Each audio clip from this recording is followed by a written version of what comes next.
Shopee Ads Update, Complete Beginner Guide this 2026. Napapansin mo ba na ngayong 2026, sobrang daming update pagdating sa Shopee Ads? Kaya in this video, i-breakdown natin yan lahat in detail para makapagsimula ka na mag-set up ng ad campaign mo at hindi ka na malulugi sa pag-run ng ads. Kung isang seller ka na nag-uumpisa pa lang or bago pa lang sa e-commerce, alam mo yan, I'm sure sobrang nahihirapan at nalilito ka pagdating sa Shopee Ads. Pero tama naman, with the new updates, mas madali nang mag-set up ng ads sa Shopee. Pero in reality, mas nakakalito i-track ang data at makakuha ng magandang resulta. If hindi mo pa rin ma-figure out kung bakit ang mahal ng ads mo at ang baba ng ROAS mo, panoorin mo ng mabuti ang video na to and I promise you, I will help you fix that. Sobrang dami nilang tinanggal, such as manual ads. Tapos yung minimum budget from 40 nasa 200 na ngayon. At sobrang dami nilang dinagdag na bagong features tulad ng ROAS protection at enhanced bidding. Kung bago ka pa lang, at first glance, akala mo magaganda ang mga update na to. But in reality, kung hindi mo alam ang application at paano gamitin ang mga features na to, mas mabilis ka nang malulugi. Kaya sa video na to, i-breakdown natin yan lahat. Kung ano ba yan, paano gamitin yan, and how you can use it to your advantage. Anyways, wag na natin patagalin pa. Let's get to it. Pero before natin pag-usapan ng mga bagong updates, I want to teach you ang tamang foundation muna. Ang maling mindset ng mga sellers ay ang pag-iisip na ang Shopee Ads ay all about spending. It's about who spends more. But in reality, yan ang mindset na nagpapalugi nito. In reality, Shopee Ads is all about data. It's all about adjustments, and it's all about profitability, hindi spending. Kailangan mo munang maintindihan ang pinaka-fundamentals na mga yan.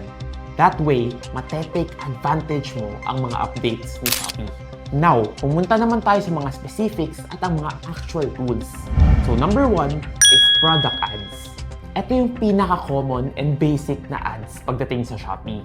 Ang purpose nila, simple lang, to bring traffic and visibility to your products. At yung GMV Max Custom ROAS naman, dyan papasok kung gaano kalakas ipupush ni Shopee ang products mo. So kung mababa ang nilalagay mo na ROAS, mas ipupush ka ni Shopee into a bigger market. And the higher the ROAS naman, that means mas conservative at mas targeted ang approach ni Shopee. Now, hindi ko sinasabi na mas maganda kung mababa or mas maganda kung mas mataas. All of these settings is all about trial and error and testing. There's no magic formula pagdating sa ads. It's all about your numbers and your goals. Pero speaking of profitability, ROAS and your cost per conversion, yan ang 2 metrics na dapat lagi mong tinitingnan to know kung profitable ka ba. You need to identify your break-even ROAS and your average cost per conversion. That way, malalaman mo kung nalulugi ka ba or kung magkano ang kinikita mo. Ngayon, kung hindi mo pa alam ang break-even ROAS mo, I want you to comment break-even ROAS sa comments and ibibigay ko sa iyo ang break-even ROAS calculator na ginagamit ko. And remember guys, pagdating sa Shopee Ads, there is a learning phase. Kailangan pagdaanan yan ng lahat ng sellers. Your first ad setup will never be the best one. Pero every step, every adjustment na gagawin mo, it will help you get closer to getting the best possible ad setup for your store. Now, in-explain ko na sa inyo on a surface level ang fundamentals ng Shopee Ads. If you want to know more, meron akong video that explains all the fundamentals and common mistakes na ginagawa ng mga bagong sellers.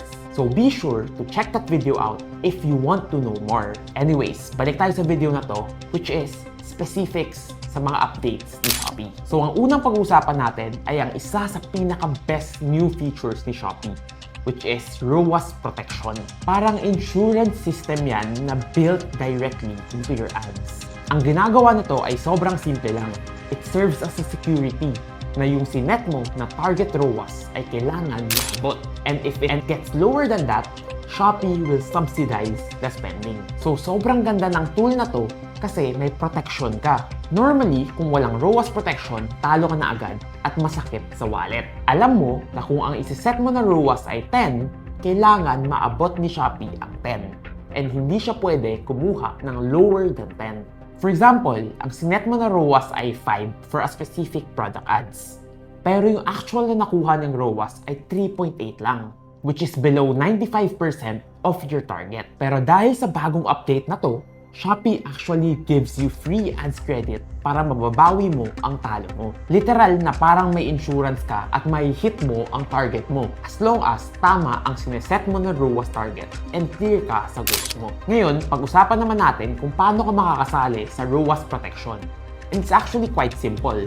Number 1, dapat naka-custom ROAS ka. Dito magbe-base ang entire ROAS protection system.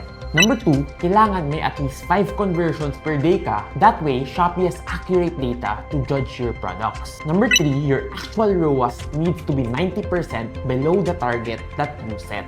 And number 4, most importantly, is you need enough time to let it run. Hindi pwedeng i-adjust mo araw-araw, mawawala ang ROAS protection if that happens. Kailangan, you need to at least give it 7 days para may learning phase siya and makapag-adapt accordingly ang algorithm. Sobrang importante ng bagay na to kasi it gives you predictable outcomes. Sigurado ka na kung magkano ang pinasok mo, alam mo kung magkano ang lalabas. Unlike before, na hindi ka sigurado and parang sugal ang ads. So with this new update, as long as you're clear with your target and your goal, siguradong panalo ka. And that's the beauty of ads ngayong 2026. Now, pag-usapan naman natin ang pangalawang bagong update ni Shopee, which is ad groups. So before, instead na kailangan mong gumawa ng sobrang daming ads, you can create one single ad group. Tapos ipapasok mo na lang ang lahat ng product ads. So ang main benefit and advantage nito is mas simplified na ang management mo. Instead na kailangan mo mag-set ng 10 target at mag-monitor ng 10 ads, you can just create a single ad group. Another benefit of ad group is mas magandang budget allocation. Instead of multiple budget across multiple products, you can just create a synchronized budget. Si Shopee na mismo ang magdi-distribute based on the performance of the ads. And the third benefit of ad group is perfect ito when it comes to testing. Hindi mo kailangan mag-allocate ng malaking budget, hindi mo kailangan mag-create ng maraming campaign. You can just create it under one ad group, one budget, and one monitoring. Personally, ito yung favorite ko. Kasi you can run multiple ads and test multiple groups at the same time, saving you so much time and efficiency. And ito guys, I want to give you guys a pro tip na personally ginagamit ko. Pag gumagawa kayo ng ad group, you need to create ad group based on product category. Let me give you an example.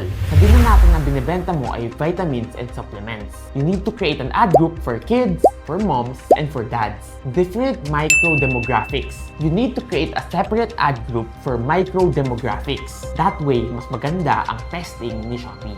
Next, if afford mo, I want you to set unlimited budget. And then after 4 or 5 days, tanggalin mo ang mga ads na hindi nagper-perform. That way, mabilis nagte-test, mabilis kang nag-a-adjust, and mabilis kang makakakuha ng sales. And most importantly, kung gumagawa ka ng ad groups, limit it to 10 to 20 products. That way, hindi sobrang nakakalito and you get the maximum results. So ngayon, let's move on to the next feature, which is promote my new products. If may bagong upload ka na product or bagong sellers ka pa lang and gusto mong makakuha ng sobrang bilis na momentum, this feature is for you. Now, pag-usapan naman natin kung paano gumagana ang promote my new product na feature. Actually, there's 2 stages. Number 1, sales breakthrough. Sa first stage na to, your goal is actually very simple. Hindi mo kailangan tumingin sa ROAS, hindi mo kailangan tumingin sa ibang data. All you need to see and get is sales. Dahil you're trying to push a new item to the market, getting sales,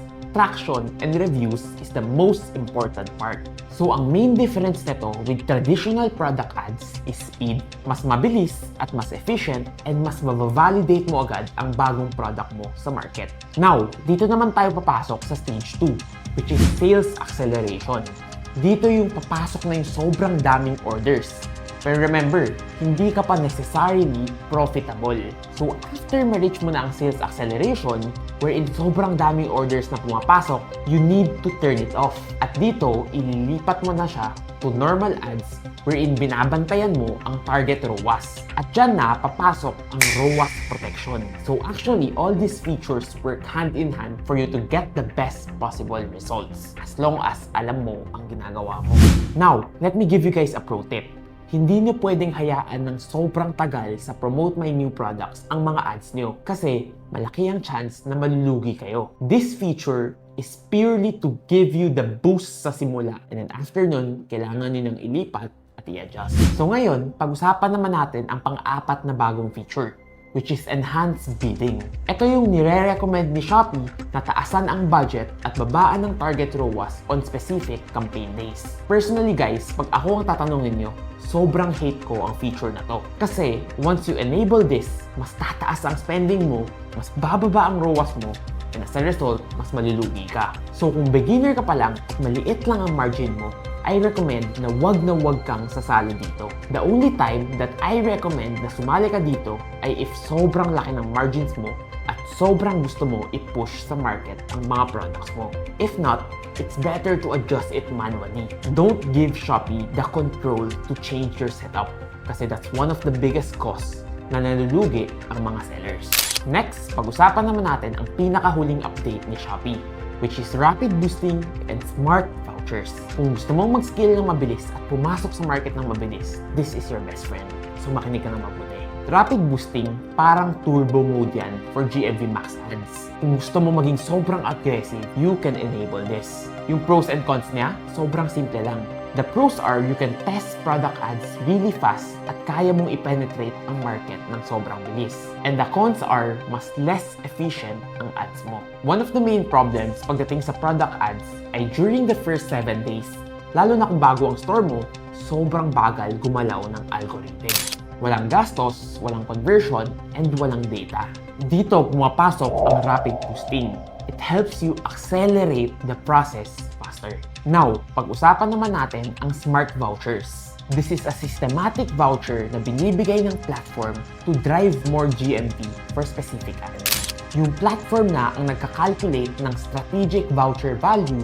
That way, hindi mo na kailangan mag-experiment at mag-test. It's going to give you the most optimal amount pagdating sa mga vouchers. That way, it saves you time and effort. And most importantly, mas gaganda ang conversions ng mga ads mo. Paired together, the rapid boosting and the smart vouchers make sure na makakakuha ka ng benta immediately. So ayun guys, yan ang mga updates ni Shopee. Mula sa rapid boosting, ROAS protection, enhanced bidding, ad group, at yung mga na-mention ko na iba, these tools, if used correctly, are the best way for you to scale and succeed this 2026. Pero kung hindi mo alam ang ginagawa mo and pinapabayaan mo lang ang mga tools na to, this is the guaranteed way na malulugi ka at hindi mo maaabot ang mga goals na sineset mo this 2026. Now, ito ang key takeaway and lesson na gusto kong makuha mo. Number 1, kailangan alam mo ang fundamentals. Yan ang parte na hindi mo pwedeng skip. Number 2, kailangan i-maximize mo ang ROAS protection. That way, protected ang downside mo. Number 3, kung wala kang oras, kailangan mong gamitin ang mga ad group. That way, you save time and effort. Number 4, kung may mga bagong listing ka or bagong seller ka pa lang, kailangan mong gamitin ang promote my new products, rapid boosting, and smart voucher. That guarantees na hindi ka nagsasayang ng oras. Kung maka-apply mo ang lahat ng tools and features na to, hindi ka lang basta-basta mabuboost ng ads. You will able to scale smart, efficiently, and profitably. Kaya kung handa ka nang i-level up ang Shopee mo this 2026, start implementing these features today. Now, kung umabot ka sa parte ng video na to, may regalo ko sa'yo. I want you to comment ads 2026 sa comment section and my team will reach out to you for a free one-on-one store assessment. And as always, kung nagustuhan mo ang video na to, be sure to like and check out my channel kasi sobrang dami ko pang nakahandang videos like this. Anyways, as always, keep learning, keep growing, and I'll see you in the next video.